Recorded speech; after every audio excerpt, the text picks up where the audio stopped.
মামি তার বাড়িতে আমাকে প্রায় আমন্ত্রণ জানাত যখন বাড়িতে কেউ থাকত না, যাতে একাকিত্ব কাটিয়ে আমরা দুজনে মিলে কিছু সুন্দর সময় কাটাতে পারি। একদিন আনন্দের সঙ্গে তার বাসায় গেলাম।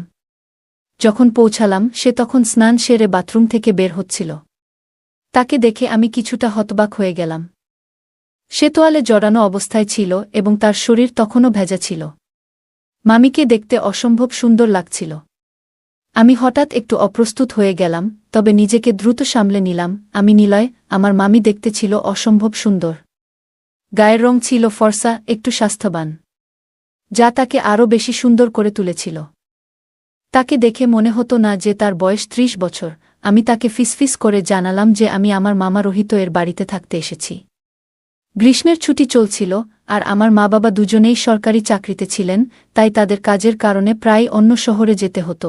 এই সময়ও তারা কয়েকদিনের জন্য শহরের বাইরে যাচ্ছিলেন এবং ভাবলেন আমাকে আমার মামার বাড়িতে রেখে আসা ভালো হবে। আমার মামা শহরের প্রান্তে একটি পুরনো, সুন্দর এবং বড় বাড়িতে থাকতেন।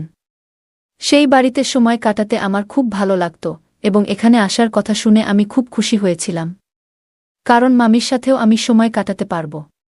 আমি তার সঙ্গে থাকতে বেশ ভালোবাসতাম, কারণ তার বাড়িটি ছিল প্রশস্ত এবং পুরনো ধাঁচের, যা আমার খুব পছন্দের ছিল। যদিও আমি এখন বড় হয়ে গেছি এবং নিজের বাড়িতে একা থাকতে পারি, তবুও তার বাড়ির বিশেষ পরিবেশ আমাকে আকর্ষণ করত। আমার মামা মামি হাসি মুখে বলেছিলেন, সে এখনও ছোট, আমাদের সাথেই থাকুক, আমরা ভালোভাবে তার যত্ন নেব। বাবা প্রথমে রাজি ছিলেন না, কিন্তু মামা মামির অনুরোধে শেষ পর্যন্ত রাজি হলেন। আর আমি মনে মনে অনেক খুশি ছিলাম। আমার ইচ্ছা ছিল দাদার পুরনো বাড়িতে যাওয়ার, কারণ সেই বাড়িটির সাথে আমার অনেক স্মৃতি জড়িয়ে আছে।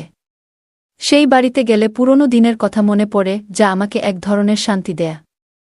আমার মামা মামি আমাকে দাদার বাড়িতে নিয়ে গিয়েছিলেন এবং সেখানে আমি আমার প্রিয় খাবারগুলো উপভোগ করতাম।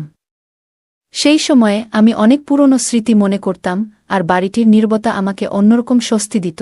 আমার মামা আমাকে পাশের বাগানে নিয়ে গিয়ে ক্রিকেট খেলাতেন। মামা প্রায় ৪ বছর আগে বিয়ে করেছিলেন। যখন আমার বয়স ১৩ ছিল, তখন মামিকে দেখে খুব খুশি হতাম, কারণ তিনি ছিলেন না শুধু সুন্দর, বরং তার স্বভাবও ছিল খুব মিষ্টি, যা আমার অনেক ভালো লাগত। যখন আমি প্রথম মামিকে দেখেছিলাম তখন থেকেই আমি মামিকে নিয়ে ভাবতে থাকি। বিয়ের পরে তার ব্যক্তিত্ব আরও আকর্ষণীয় হয়ে উঠেছিল, যা আমাকে মুগ্ধ করত। তিনি ঘর পরিষ্কার করছিলেন, আর আমি তার পাশে বসে কথা বলছিলাম। তার সাথে গল্প করতে আমার অনেক ভালো লাগে। একদিন মামি আমাকে জিজ্ঞেস করলেন, তুমি কি কলেজে যাও না? আমি হাসি মুখে বললাম, না মামি, সেমিস্টার শেষ, তাই ছুটিতে আছি। মামি হেসে বললেন, তাহলে তুমি বেশ মজা করছ। কয়েকদিন পর মামা জানালেন যে তিনি ২০ দিনের জন্য শহরে যাচ্ছেন, তবে আমাকে বাড়িতে থেকে যেতে বললেন। এতে আমি তার স্বভাব এবং জীবনযাত্রা সম্পর্কে আরও ভালোভাবে জানতে পারলাম। আমি না থাকলে হয়তো মামিকে তার সাথে নিয়ে যেত।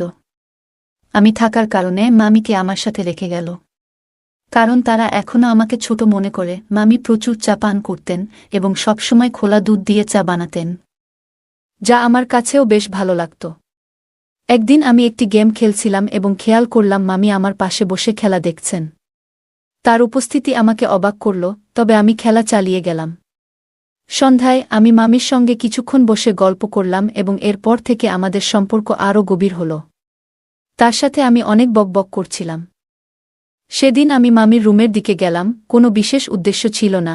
কিছুক্ষণ পর আমি বিছানায় শুয়ে পড়লাম। একটু পরে ভাবলাম চা খেতে চাই, তাই মামিকে বললাম। তিনি হাসি মুখে বললেন, কেন নয়, আমি মাত্র ২ মিনিটে ফ্রেশ হয়ে আসছি। তিনি বাথরুমে চলে গেলেন, আর আমি সামনের লনে ফুলগুলো দেখতে থাকলাম। কিছুক্ষণ পরে মামি এসে চা নিয়ে এলেন, আর আমি তার দেয়া চায়ের কাপে চুমুক দিলাম। এদিকে আমি একটি ফুল হাতে নিলাম এবং মামিকে দিলাম। বললাম, আমার সব ইচ্ছা পূরণ হয়ে গেছে। তারপর বললাম, আমি সারাদিন বাসা থেকে একটু বিরক্ত হয়ে গেছি। মামি হেসে বললেন, ঠিক আছে, একটু চা খেয়ে মজা করো। মামির জীবন নিয়ে কথাবার্তা বলতে বলতে বুঝলাম তার জীবনটা কেবল ঘরোয়া দায়িত্বের মধ্যেই সীমাবদ্ধ ছিল। কোথাও বেড়াতেও যেত না। রাতের খাবার শেষ করার পর আমি একটি মুভি দেখতে বসলাম, আর মামি এসে আমার পাশে বসে মুভি দেখতে লাগলেন। আমি বারবার মামির দিকে তাকিয়ে থাকতাম। যখন মুভি চলছিল, মামি বললেন, তুমি কি ধরনের সিনেমা পছন্দ করো? আমি উত্তর দিলাম, আর তিনি মুভির দিকে মনোযোগ দিলেন। একটু পর বললেন, তুমি কি অন্য কোনো মুভি চালাতে পারো? আমি একটি ইন্ডিয়ান মুভি চালিয়ে দিলাম আর আমরা দুজনেই চুপচাপ মুভি দেখতে থাকলাম। মুভি চলাকালীন মামি আরাম করে বসেছিলেন আর আমি তার দিকে তাকিয়ে দেখলাম যে তিনি মুভিতে মগ্ন, আর আমি তার দিকে তাকিয়ে থাকলাম। আমার তাকিয়ে থাকা দেখে মামি মুচকি হেসে বললেন, তুমি এতদিন ধরে কাউকে দেখোনি, তাই না? আমি হেসে বললাম, হ্যাঁ, ঠিকই ধরেছ, এত সুন্দর মানুষ হতে পারে, এই রকম মানুষকে আমি এর আগে দেখিনি মামি। মামি একটু লজ্জা পেলেন। মামি মজা করে বললেন, তাহলে একটু রিল্যাক্স করো, মুভি উপভোগ করো, আমাকে দেখা বাদ দেও। আমরা মুভি দেখতে দেখতে সময় কাটালাম, আর এর মধ্যে অনেক কথাবার্তা হলো। মামির হাসি মুখে কথাগুলো আমাকে ভাবায় জীবনের ছোটখাটো আনন্দগুলো আসলে কতটা মূল্যবান। মামির সাথে কাটানো সময়গুলো আমাদের সম্পর্ককে আরও দৃঢ় করছিল। মামি অনেক হাসি খুশি ছিল আমার সাথে। আমরা একসাথে সময় কাটাতে গিয়ে একে অপরকে আরও ভালোভাবে বুঝতে পারছিলাম। মামি বুঝতে পেরেছিলেন যে আমার মধ্যে একটা নির্দোষতা আর দুষ্টুমির মিশেল রয়েছে, এবং তিনি তা উপভোগ করছিলেন। এভাবেই আমাদের সম্পর্কের মধ্যে নতুন এক উষ্ণতা এবং বোঝাপড়ার সৃষ্টি হচ্ছিল। দিন দিন মামিও আমার প্রতি দুর্বল হচ্ছিল। আমার সাথে সময় কাটাতে তারও এখন ভালো লাগতে শুরু করেছে। একদিন রাত 10টার দিকে মামির মোবাইলে একটা ফোন এলো। তিনি ফোনটা নিয়ে তার রুমের দিকে চলে গেলেন। আমি তখন মুভি দেখছিলাম, কিন্তু মুভি শেষ করে টিভি বন্ধ করার সময় মামির রুম থেকে তার কণ্ঠস্বর শুনতে পেলাম। তিনি ফোনে বলছিলেন, আমি তোমাকে অনেক মিস করছি। তার কণ্ঠে একটা অনুভূতি ছিল যা আমাকে একটু বিস্মিত করল। জানি সেটা মামকেই বলছিল। মামি মামাকে অনেক মিস করছিল হয়তো। পরদিন সকালে ঘুম থেকে উঠে রান্নাঘরে গেলাম। মামির রুমের দরজা বন্ধ ছিল। বুঝলাম তিনি এখনও ঘুমাচ্ছেন। মনে হয় রাতে মামার সাথে অনেকক্ষণ কথা বলছে ফোনে। আমি নাস্তার জন্য কিছু স্লাইস গরম করছিলাম, তখন মামি ঘুম থেকে উঠে বাইরে এলেন। তাকে একটু ক্লান্ত মনে হচ্ছিল। তিনি হেসে বললেন, আমি রাতে ভালো ঘুমাতে পারিনি, তাই দেরি করে উঠেছি। মামিকে বললাম, রাতে মনে হয় ফোনে মামার সাথে অনেকক্ষণ কথা বলছিলে, তাই না? মামি একটু লজ্জা পেয়ে কিছু বলল না। আমি হেসে বললাম, কোনো সমস্যা নেই। আপনি নাস্তা করতে চান? আমি আজ আপনার জন্য নাস্তা তৈরি করে দেব। মামি হেসে সম্মতি দিলেন এবং ফ্রেশ হতে চলে গেলেন।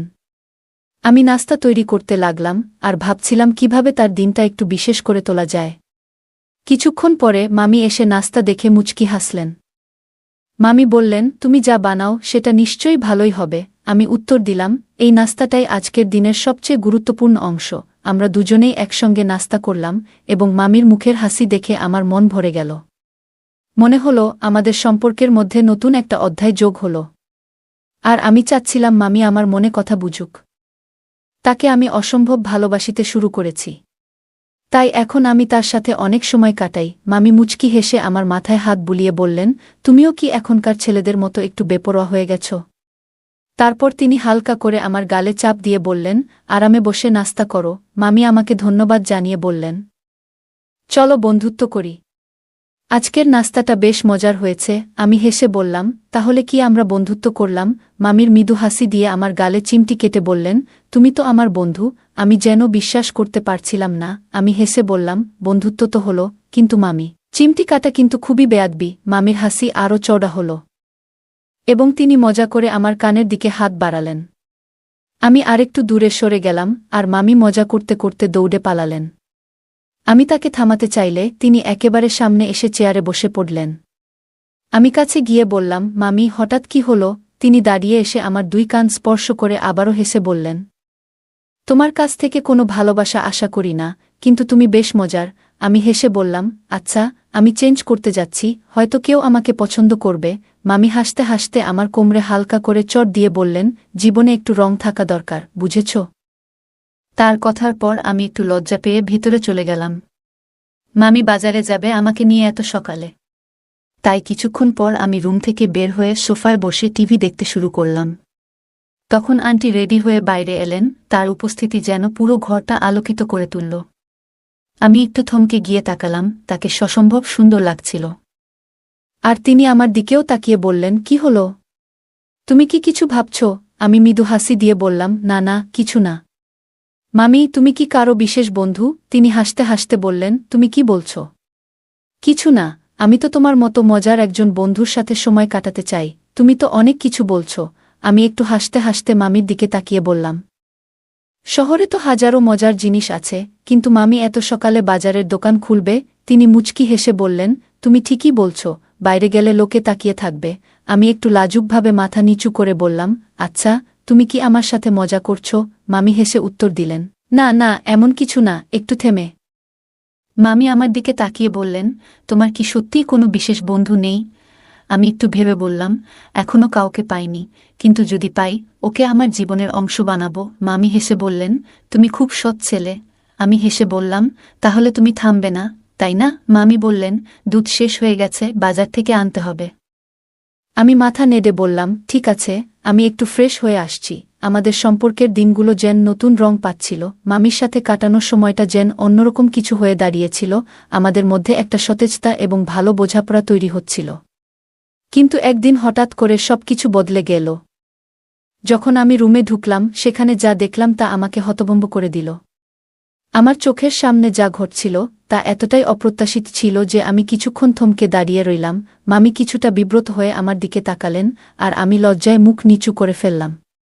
আন্টি এসে আমার কাঁধে হাত রেখে বললেন, কিছু মনে করো না, এটা ছিল শুধুমাত্র একটা ভুল বোঝাবুঝি। আমি একটু মাথা নিচু করে বললাম, তুমি কি মনে করো আমি তোমাকে ভুল বুঝব? তিনি হেসে বললেন, না না, এই মুহূর্তগুলো আমাদের সম্পর্ককে একটু নতুন করে বুঝতে শিখিয়েছিল। তবে আমি অনুভব করলাম যে আমাদের মধ্যে যে ভালোবাসা ছিল তা কোনো বিশেষ উদ্দেশ্যে নয়, বরং তা ছিল শুধুমাত্র বন্ধুত্বের একটি সরল বহিঃপ্রকাশ। কিন্তু মামি গভীরভাবে নিঃশ্বাস নিয়ে আমার দিকে তাকালেন, যেন কিছু বলার চেষ্টা করছেন। আমি একটু থেমে বললাম, কিন্তু তুমি আমাকে কিছুক্ষণ থাকতে দাও না? মামির মুখে একটি নাজুক অবস্থা ফুটে উঠল। তিনি তার বিছানায় বসে আমার দিকে তাকিয়ে মৃদু স্বরে বললেন, শান্ত, তুমি যা করছ তার জন্য ধন্যবাদ দিতে হবে। মামির কথায় একটা গভীর অনুভূতি ছিল, এবং আমি বুঝতে পারছিলাম যে তিনি মুহূর্তটিকে গুরুত্ব দিয়ে নিচ্ছেন। তার চোখে কিছু দুশ্চিন্তা ছিল, যা দেখিয়ে দিচ্ছিল যে তিনি নিজেকে বোঝার এবং মেনে নেওয়ার জন্য লড়াই করছেন। আমি মাথা নেড়ে বললাম, ঠিক আছে মামি, তুমি একটু বিশ্রাম করো। এরপর আমি আমার রুমে ফিরে এলাম, কিন্তু মনে হলো মামি অনুভূতিতে কিছু একটা ছিল যা তাকে বিভ্রান্ত করছিল। কিছুক্ষণ পর মামি ফ্রেশ হয়ে আমার কাছে এসে আন্তরিকভাবে ক্ষমা চাইলেন। আমি তখন তার প্রতি আরও যত্নশীল হয়ে উঠলাম। বুঝতে পারলাম যে তিনি তার একাকিত্ব কাটানোর জন্য কিছুটা সাপোর্ট খুঁজছেন। আমি তাকে মানসিকভাবে সমর্থন দেওয়ার চেষ্টা করলাম, যাতে তিনি একা না বোধ করেন।